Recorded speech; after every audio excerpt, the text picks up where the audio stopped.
Welcome everyone. एक बार फिर से मैं विपिन शर्मा आपके साथ हाजिर हूँ एक नई एक्टिविटी के साथ। हमारे साथ हैं क्लास 9th के सभी स्टूडेंट्स और ये 9th के स्टूडेंट हमें एक चैप्टर है आपका त्रिभुज, उस त्रिभुज में सर्वांग समता के नियम हैं, तो उन्हीं को रिले करके आज हम इस एक्टिविटी में पार्टिसिपेट कर रहे हैं सभी बच्चों के साथ। तो मिलते हैं कुछ बच्चों से इस चैप्टर को लेकर के उन्हें कितनी नॉलेज है। तो आएंगे भैया। सबसे पहले त्रिभुज एक चैप्टर का इसका नाम है, तो उसके बारे में बताएंगे त्रिभुज होता क्या है, त्रिभुज के बारे में इतना कितना जानते हैं ये।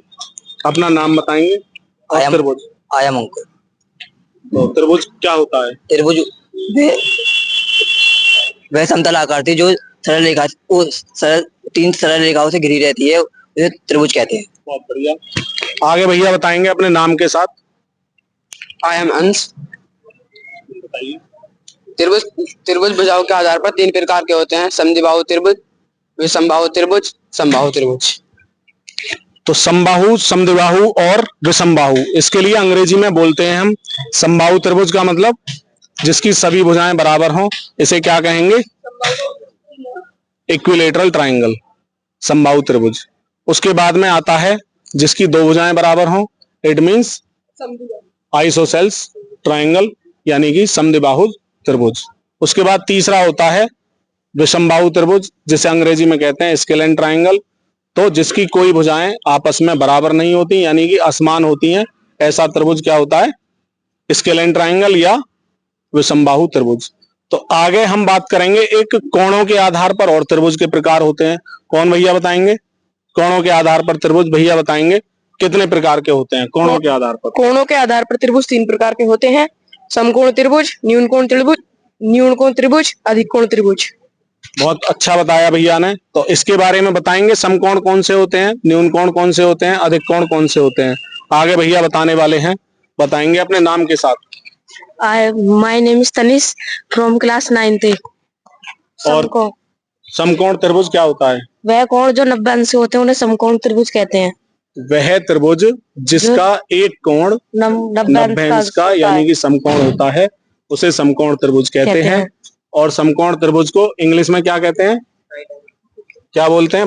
Right angle triangle, right angled triangle बोलते हैं। ठीक है, कोशिश अच्छी कर रहे हैं, ऐसे ही कोशिश करेंगे आगे बहुत कुछ हासिल कर सकते हैं।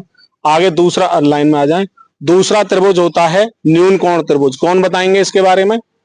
तो न्यून कोण त्रिभुज क्या होता है, अपना नाम और बताएं। मैं जतिन राजपूत 9th से। न्यून कोण त्रिभुज वह कोण जिसके सब प्रत्येक कोण न्यून कोण होते हैं, न्यून कोण त्रिभुज कहलाता है। थोड़ी सी मिस्टेक कर रहे हैं, ओपीएस होने की जरूरत नहीं है। कोण नहीं पूछ रहे हैं, हम पूछ रहे हैं समकोण त्रिभुज, वो न्यून कोण त्रिभुज। तो त्रिभुज का मतलब है त्रिभुज जिसके न्यून कोण हो यानी कि 0 अंश से बड़े और 90 अंश से छोटे, तो ऐसा त्रिभुज क्या होता है? न्यून कोण त्रिभुज होता है। इसे क्या कहेंगे इंग्लिश में? Acute angled triangle.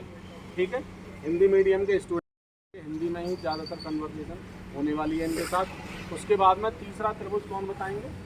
अभी बताए तो तीसरा होता है, बताओ भैया। हाँ जी, नाम और अपना त्रिभुज का। वह त्रिभुज जिसका पहले त्रिभुज का नाम बताओ। तीसरा त्रिभुज कौन सा है? अधिक कोण त्रिभुज। और थोड़ा सा पढ़ के आने की जरूरत है। और कौन बताएंगे इसकी परिभाषा, बताइए।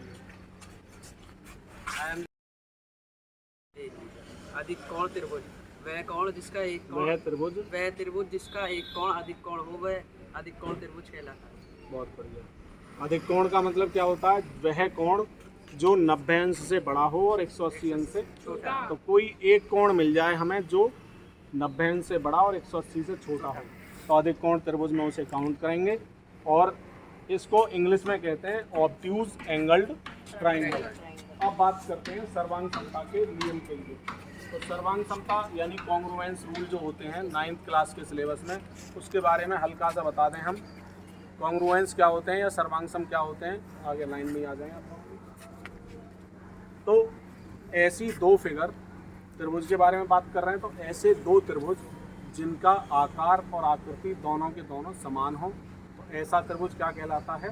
सर्वांगसम त्रिभुज, जोड़ा बनेगा यानी एक त्रिभुज और दूसरा त्रिभुज। तो वह वो दो त्रिभुज जो आकृति और आकार में समान होते हैं कैसे त्रिभुज कहलाएंगे? सर्वांगसम त्रिभुज कहलाएंगे। कॉन्ग्रुएंस ट्रायंगल्स कहेंगे। तो कॉन्ग्रुएंस ट्रायंगल होने के लिए कुछ रूल बताए गए हैं। तो क्या रूल है वो? आपके सामने बहुत सारे बच्चों ने चार्ट बनाए हैं। एक बार चार्ट को जूम करा कर दिखा देंगे सबको एक एक करके, एक एक भैया का, और सबको दिखाएंगे इन्होंने कितनी मेहनत की है कि चार्ट में त्रिभुजों के सर्वांग समता के नियम दिखाए गए हैं।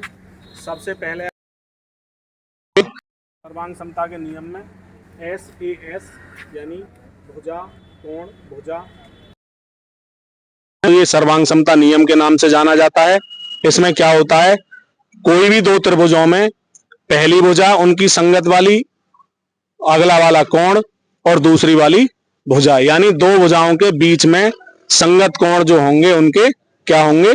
समान होंगे, बराबर होंगे। तो ऐसे त्रिभुज का जो रूल होगा सर्वांग समता का वो बनेगा SAS कॉन्ग्रुएंस रूल, यानी कि सर्वांग समता का भुजा कोण भुजा नियम कहलाता है। आगे आते हैं, दूसरा नियम होता है AAS का मतलब जिस त्रिभुज में संगत कोण और भुजा साथ में बराबर होती हैं या समान होती हैं, हम उसको क्या कहेंगे? AAS कॉन्ग्रुएंस रूल के नाम से जानते हैं।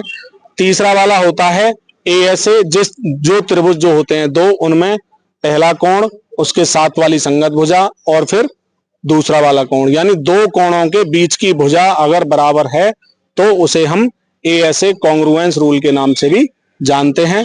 चौथा वाला रूल जो बनेगा वो SSS कॉन्ग्रुएंस रूल होता है, यानी कि जिसकी आपस में सारी संगत भुजाएं बराबर होती हैं, वो त्रिभुज का जो रूल बनेगा कॉन्ग्रुएंस का SSS कॉन्ग्रुएंस रूल या भुजा भुजा भुजा सर्वांग समता नियम होगा।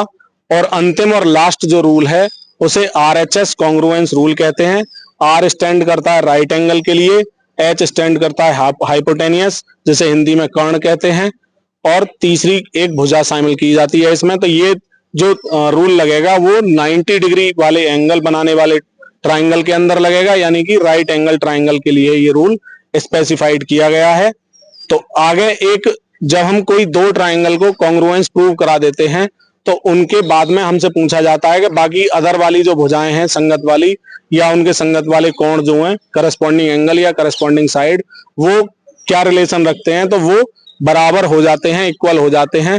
तो किस वजह से होते हैं?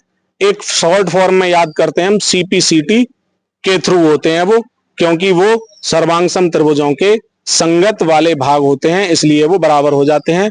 इसका मतलब हम ये कहते हैं CPCT स्टैंड किसके लिए करता है? Corresponding parts of congruence triangles. आज की वीडियो में इतना ही, मिलते हैं नई वीडियो में किसी अच्छे कंटेंट के साथ और नए स्टूडेंट के साथ। तो तब तक के लिए वीडियो